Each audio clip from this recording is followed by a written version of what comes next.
Un último viaje a Cuautla. Las políticas del gobierno en los años 70 dejaron de lado a los ferrocarriles y dieron prioridad a las autopistas. Poco a poco, viajar en tren quedó en el olvido. Hoy, la imaginación nos llevará a un paseo ferroviario de San Lázaro a Cuautla. Cada tramo de vía que va uno recorriendo hoy sabe que no lo va a transitar jamás. Con esas palabras, el señor Joel Martiniano sellaba el destino del tren que iba de la capital del país a Cuautla, Morelos. Era octubre de 1973. En un par de décadas, los viajes en ferrocarril prácticamente desaparecerán de México y se dará prioridad a los traslados en autobús.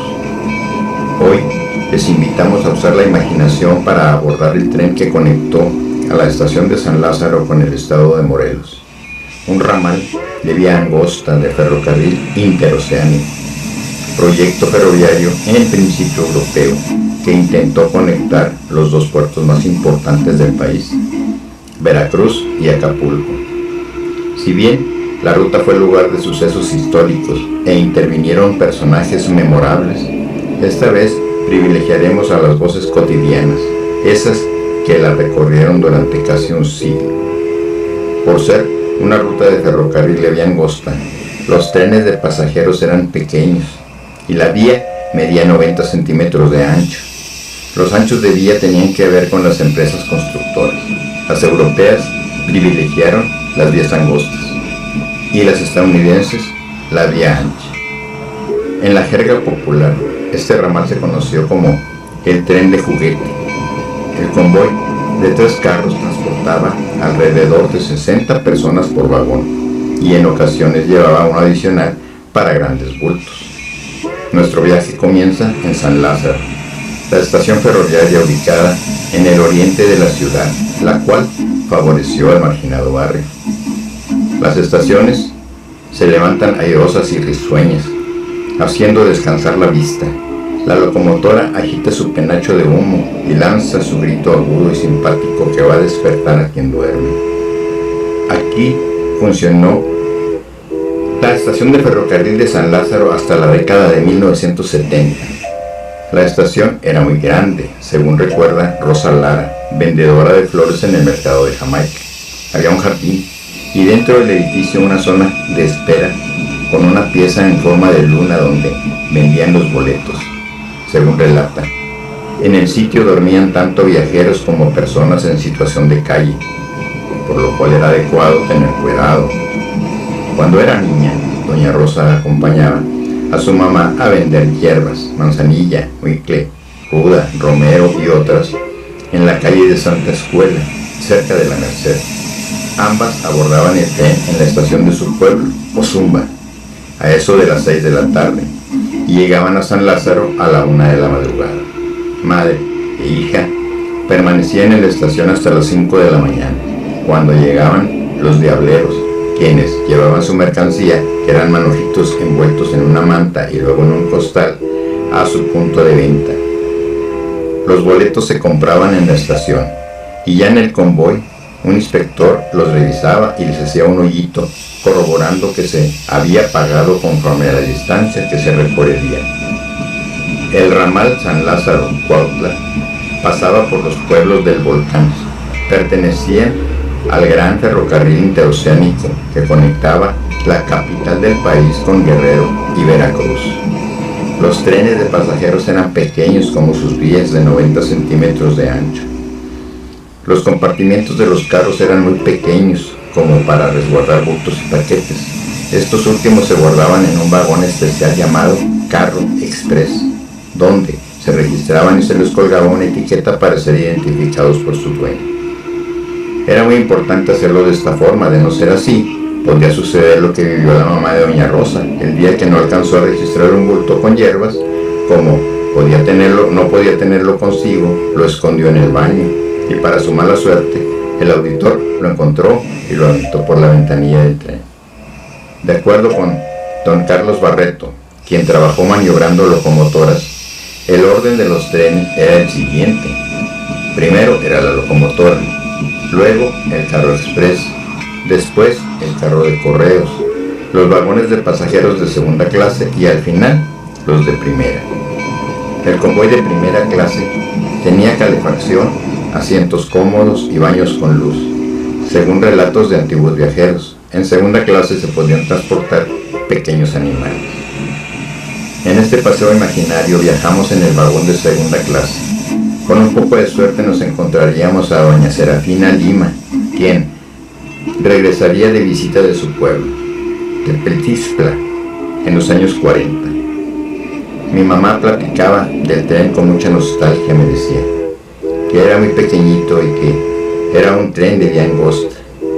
Me decía que los carros de segunda no tenían los asientos como los vemos en las películas, que van encontrados, sino que eran bancas corridas en el perímetro del vagón, cuenta el hijo de doña Serafina, Salvador García.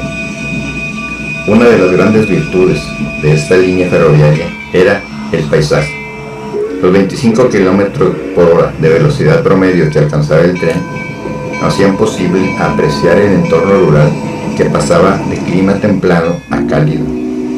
De acuerdo con las crónicas al salir de San Lázaro, a la izquierda del vagón se veía el lago de Texcoco, a la derecha el Peñón y una serie de árboles que rodeaban la línea del tren, a la altura de lo que hoy llamamos Calzada Ignacio Zaragoza. Al llegar a la estación de Los Reyes, se subían vendedores de comida. Eran alrededor de 30. Los niños pegaban la oreja a la vía para saber si venía la locomotora. Al escuchar la vibración, avisaban a todos que estaba por llegar. A finales del siglo XIX, se escribió que aquí, en la estación de Ayotla, se podía comprar pescado cocido.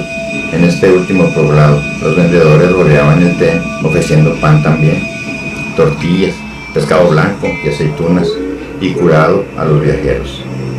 Durante los 10 minutos que se detenía el tren, uno podía comprar enchiladas con queso, cebolla, tlacoyos, colitas, pulque, en jícaras o dulces cristalizados. En la década de los 50. Avanzamos.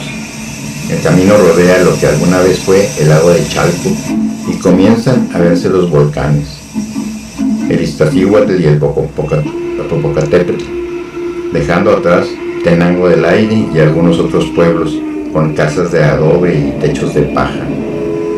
Este tren permitía el desarrollo de actividades económicas a su paso. La franja de los volcanes se caracterizaba por la venta de lácteos y el arribo de turistas curiosos que iban a las ruinas arqueológicas de la zona. Ignacio Manuel Altamirano escribió en 1880, la temperatura desciende, un aire fresco impregnado con leves aromas de la vegetación alpestre baña nuestros semblantes. Es el aire de las montañas, el aire puro y sano. Hasta ahí. Cada carro contaba con un baño. El sanitario estaba en un cuartito pequeño, con un lavamanos de metal y un retrete que desembocaba directamente sobre la vía. En un convoy de 3 carros como el que vamos viajando, iban en promedio 6 trabajadores. El conductor, que era algo así como el capitán de un barco, el maquinista, y 2 fogoneros atizando la caldera. Cada 2 carros iba un trabajador más encargado de los frenos. En tierra, el ferrocarril daba empleo a telegrafistas, boleteros, cargadores, vendedores y personal de mantenimiento de vía. El clima frío indica que llegamos a Mecameca, ciudad importante por el templo del Señor del Sacromonte. Continuó el viaje por estos pueblos conocidos comúnmente como del Volcán. Ozumba fue el último, el punto más alto del recorrido, y en delante el camino sería de bajada. La estación de ese lugar, Ozumba, recuerda a la señora Rosa, no tenía techo, solo un cuarto de la oficina de telégrafos y otro donde vendían los boletos. También había un tanque de agua con una manguera para abastecer a la locomotora. Pronto primero eran máquinas de vapor y luego fueron máquinas diésel. Pasamos por los últimos lugares de la ruta que pertenecían y pertenecen al Estado de México. Nepantla, por ejemplo, es célebre por ser el lugar en el que nació doña Sor Juana Inés de la Cruz. Las estaciones no estaban ahí por casualidad. Para establecerlas, un grupo de expertos estudiaba las actividades económicas de las zonas por donde pasaba el ferrocarril y así decidían los lugares óptimos para que la población se movilizara. El clima es cálido y llegamos a la estación de Cuautla, ubicado en lo que fue el convento de San Diego e inaugurada en 1881. En la actualidad es el Museo Vivencial 279, donde se puede encontrar la máquina de vapor de vía angosta número 279 en la antigua estación del tren escénico. Cuautla atraía a quienes querían refrescarse en los balnearios. Las personas además compraban tepache, cecina, tortillas y crema en el mercado. Todavía es común que las familias realicen estas actividades. De San Lázaro a Cuautla, el viaje redondo costaba 5 pesos. En los años 60 y 70 se dio prioridad a la inversión en carreteras y se fue dejando de lado a los ferrocarriles. Pronto cayeron en el deterioro y la población dejó de usarlos para dar paso a los autobuses, que eran rápidos en comparación con los trenes. El ferrocarril permitía a los viajeros ir relacionándose entre ellos, pero a la gente joven el viaje le parecía muy largo. Prefirieron poco a poco hacerlo en autobús. Los mayores añoraban los tiempos en que se conocía nueva gente y podían detenerse a apreciar el paisaje en el trayecto. ¿Cuántas poblaciones visitábamos con destinos y temas turísticos tan cerca de la Ciudad de México? Y lo fuimos dejando, hasta que se llegó el tiempo. Hasta eso, viajamos más rápido y vemos menos cosas. Nos conformamos con tomar la foto y con eso tenemos. El último recorrido a Cuautla por la vía angosta se realizó el 11 de octubre de 1973. De él quedó testimonio en la crónica de la última recorrida del tren de juguete a Cuautla. Tanto la tripulación como los viajeros lamentaban que este ramal desapareciera para dar lugar a una nueva ruta de vía ancha, cuya partida sería en la estación de Buenavista. Supimos que era el último día y hasta dejé de ir a la escuela, afirmó joven Alejandro Mota, que en aquella ocasión viajó en el vagón de primera clase junto a sus padres y a sus 4 hermanos. Un empleado también de la antigua estación de San Lázaro comentó: hoy en la mañana decía a mi esposa que venía a despedir el último tren, el último viaje por la vía angosta, y que mis compañeros y yo íbamos hasta Amecameca.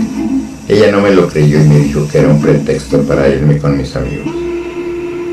Desde que me llamo Antonia, he viajado en este trenecito.